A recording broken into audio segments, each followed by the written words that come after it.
Hello guys, তোমরা কেমন আছো? দেখো আমি কিন্তু আজকে রেডি হয়ে গেছি, কারণ আমি আর আমার দিদি যাবো আজকে জলেশ্বরে পুজো দিতে। আর দেখো শাড়ি পরে আমাকে কেমন লাগছে। তবে চলো আমার দিদিকে দেখাই। এই যে আমার দিদি এখন আলতা পরছে, আর দিদিকে বললাম একটু তাকাই দিকে, তারপরে দিদি তাকালো। তারপরে আমি আবার আয়নার সামনে চলে আসলাম, এসে একটু ঢং করলাম।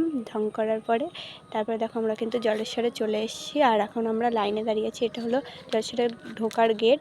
আর দেখো দিদি, তারপর প্রচুর লাইন ছিল, আমরা তাও অনেকটা দেরি করে গেছিলাম। আর এই যে আমি আর আমার দিদি লাইনে দাঁড়িয়ে একটু ঢং করে নিলাম। দেখো ঢং করছি, দিদিকে বললাম একটু তাকা, তারপর দিদি তাকালো। তারপরে দেখো দিদি তাকিয়েছে। এই যে হলো আমাদের পুজোর থালা। এবার তো অনেক কিছু আছে, 5 রকম ফল, মিষ্টি, এসব কিছু আছে। তারপরে আমরা মন্দিরের ভিতরে ঢুকে পড়েছি। আর এই দেখো বাবার মুখ দেখা যাচ্ছে কিন্তু। তারপরে আমরা জল ঢালবো। আর দেখো এইদিকে চারিদিকে মেলা বসেছে, মানে মেলার মতনই।